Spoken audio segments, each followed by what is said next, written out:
नमस्कार, आप देख रहे हैं न्यूज 18। आपके साथ मैं दीपिका से। उस बीच बड़ी खबर आपको बता दें, यहां लखनऊ से मिल रही है, जहां सीएम योगी आदित्यनाथ थोड़ी देर में केरल के दौरे पर जा रहे हैं। वो वहां पार्टी की ओर से आयोजित परिवर्तन यात्रा में शामिल होंगे।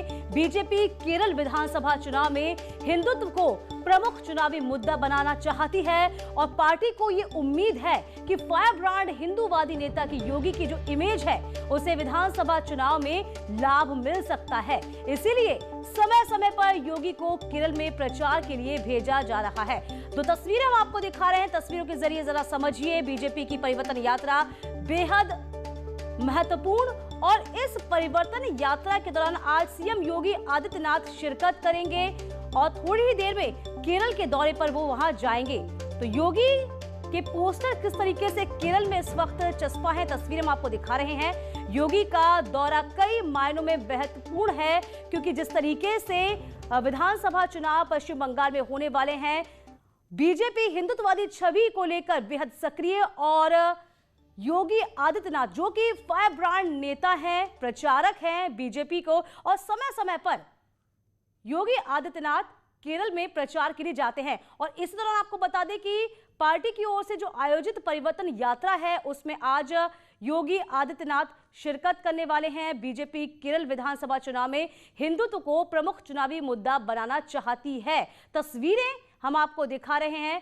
अजीत हमारे संवाददाता इस पूरी खबर पर फोन लाइन पर मौजूद है। अजीत, वाकई में कह सकते हैं कि समय समय पर सीएम योगी आदित्यनाथ जाते ही हैं चुनाव प्रचार के लिए, और उनकी जो मांग होती है वो भी काफी ज्यादा होती है।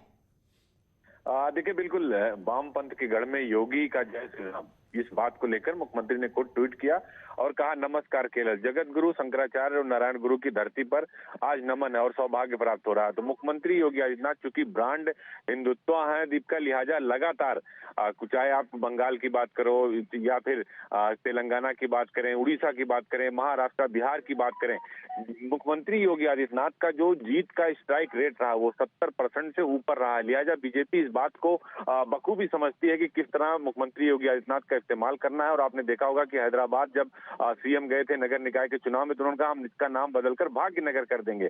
तो जो एक टीआरपी कहा जाता है मुख्यमंत्री योगी आदित्यनाथ की है, उसको बीजेपी इस्तेमाल करे। और केरल से आज बीजेपी की जो परिवर्तन यात्रा है उसमें शामिल हो रहे हैं मुख्यमंत्री। 5 बजे वो बाकायदा संबोधन भी करेंगे। तो निश्चित तौर पर कहीं ना बीजेपी को लगता है कि चूंकि प्रधानमंत्री नरेंद्र मोदी, अमित शाह, इनके बाद अगर कोई सबसे बड़ा चेहरा है बीजेपी के पास तो वो योगी आदित्यनाथ का है, जो ब्रांड हिंदुत्व है, विकास का चेहरा है, उसको लेकर बीजेपी आगे बढ़ रही है। यही वजह है कि वो कोई भी राज्य हो, कोई भी चुनाव हो, वहां सीएम योगी आदित्यनाथ का इस्तेमाल भारतीय जनता पार्टी करती है और उनके चेहरे को लेकर आगे बढ़ती है। और हर जगह चूंकि जीत अधिक मिलती है, जो नंबर्स आते हैं वो ज्यादा आते हैं, तो लिहाजा बीजेपी के लिए सबसे ज्यादा मुफीद साबित हो रहे हैं मुख्यमंत्री योगी आदित्यनाथ। और लगातार किसी भी स्टेट में चुनाव हो, सबसे ज्यादा डिमांड भी इनकी होती है। तो आज केरल में दहाड़ेंगे, क्योंकि वायनाड से राहुल गांधी सांसद हैं, लिहाजा राहुल गांधी, प्रियंका वाड्रा लगातार यूपी में भी बहुत सारी चीजों में एक्टिव रहते हैं, बहुत सारे इश्यूज को उठाते रहते हैं। तो उनके गढ़ में उनको भी जवाब देंगे और एक बीजेपी की धार को भी तेज करेंगे। जाहिर सी बात है अजीत, तो कुछ हम इसको ऐसे भी समझ सकते हैं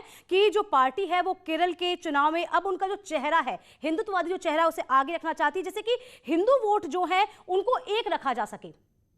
देखिए, बिल्कुल सही बात आपने कही कि वोट का पोलराइजेशन करना है, उसका ध्रुवीकरण करना है कि जो उनका पूरा वोट है वो उनके साथ रहे, वोट में बिखराव ना हो। और इस बात को साबित करने में योगी आदित्यनाथ बहुत बड़ा चेहरा रहा है और उन्होंने साबित करके दिखाया है कि जहां जहां वो रैलियां करते हैं। आप बिहार में फेस 1 के बाद जब सीएम योगी की रैलियां शुरू हुई थी तो उन्होंने जिस तरह पूरे वोटों का जो एक तरह से एकजुटता बनाई थी, उसको लेकर बीजेपी बहुत बखूबी समझती है कि भगवाधारी हैं, उत्तर प्रदेश के मुख्यमंत्री हैं, संत हैं, ब्रांड हिंदुत्व है, तो इन सब को लेकर बीजेपी आगे बढ़ रही है। इसीलिए केरल की परिवर्तन यात्रा की जो शुरुआत हो रही है उसमें योगी आदित्यनाथ को भेजा जा रहा है। 12 यहाँ से जाएंगे और रात को 10 बजे वहां से रवाना होंगे, 11 बजे लखनऊ वापस आएंगे। चलिए, बहुत शुक्रिया जी। तो देश के सबसे लोकप्रिय मुख्यमंत्री में शुमार है उत्तर प्रदेश के मुख्यमंत्री योगी आदित्यनाथ और एक स्टार प्रचारक हैं। आज का दौरा कई मायनों में बेहद महत्वपूर्ण रहने वाला है। बहुत शुक्रिया जी तमाम जानकारी देने के लिए आपका।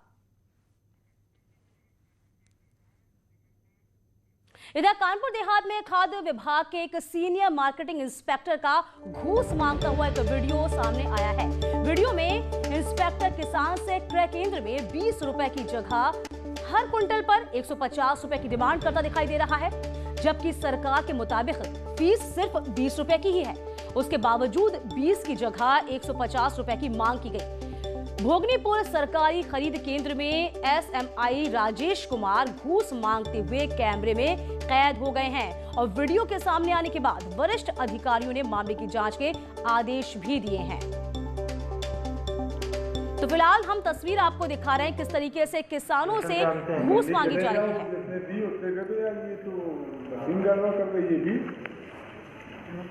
सौरभ हमारे संवाददाता इस पूरी खबर पर बने हुए हैं। सौरभ, अब तो ये सामने आ गया है घूस मांगने का वीडियो, लेकिन ये जो अधिकारी है वो कब से सक्रिय था, क्या इस बारे में जानकारी लग पाई? देखिए, ये मार्केटिंग इंस्पेक्टर जो है राकेश सिंह इनका नाम है और ये बीते काफी समय से कानपुर देहात में ही पोस्टिंग इनकी चल रही है। इससे पूर्व में भी इनके जब आरोप लगे थे तो इनका महज तबादला किया गया था। तो कहीं ना कहीं इनका मैं ये विश्वास है कि अगर ये कभी भी घूस लेते तो इनको सिर्फ एक सजा के तौर पर तबादला मिलेगा। इस सेंटर से दूसरे सेंटर भेजे जाएंगे। इनके खिलाफ अब तक कोई सख्त कार्रवाई नहीं हुई थी। वहीं पूर्व में भी जिस तरीके से जिलाधिकारी ने किसानों को आश्वासन दिया था कि अगर कोई भी शिकायत होती है, कोई भी घूसखोरी का मामला होता है तो आप शिकायत कीजिए, हम कार्रवाई करेंगे। तो अब किसानों ने इस पूरे मामले पर शिकायत की है और उन्हें इंतजार है कि आखिरकार कोई सख्त कार्रवाई हो ताकि वो राहत के साथ सरकारी मंडियों में अपना माल बेच सके। इस तरीके का ये राकेश कुमार सिंह से पहला कोई आरोप नहीं है। इससे पूर्व में भी कई आरोप लग चुके हैं, लेकिन अब देखना ये होगा कि इस बार कितनी सख्त किस तरीके से कार्रवाई होती है। अब वरिष्ठ अधिकारी जो है इस पूरे मामले को लेकर क्या कुछ कह रहे हैं? क्योंकि जिस तरीके से आप बता रहे हैं कि इनको सिर्फ इसी बात का भय होता है कि बस तबादला ही हो जाएगा, यानी कि कुल मिलाकर देखा जाए तो बिल्कुल ये जो घूस मांगने का जो काला कारोबार है, कारोबार धंधा है, वो लगातार चालू रहता है इनका। तो अब अधिकारी क्या कह रहे हैं? देखिए, इस पूरे मामले पर जिला विपणन अधिकारी शिशिर कुमार को जब पूरे मामले को संज्ञान में दिया गया तो उन्होंने कहा कि इस पूरे वीडियो की पुख्ता जांच की जाएगी और देखा जाएगा कि ये किसान है कि नहीं।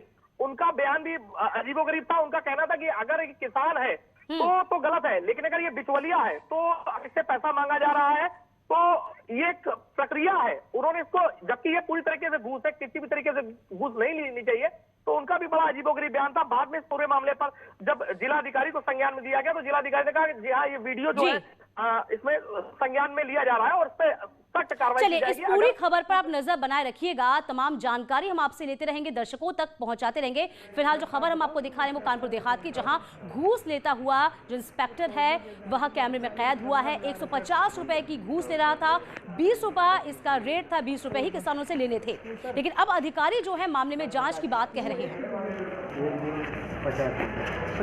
पूरी नहीं गिर सकती। 70 क्विंटल। बात मेरठ की करेंगे, जहां मेरठ में एक बर्थडे पार्टी में डांस के दौरान जमकर असलहे लहराए गए हैं। किसी के हाथ में बंदूक थी तो किसी के हाथ में रिवॉल्वर, तो एक शख्स के हाथ में तलवार लेकर वो नाचता नजर आया। इन लोगों की दबंगई इतनी कि इन्होंने हथियार के साथ डांस का वीडियो भी सोशल मीडिया पर पोस्ट कर डाला। इसके बाद ये वीडियो वायरल हो गया है और इसके बाद नौचंदी थाने की पुलिस इन लोगों की तलाश में जुटी हुई है।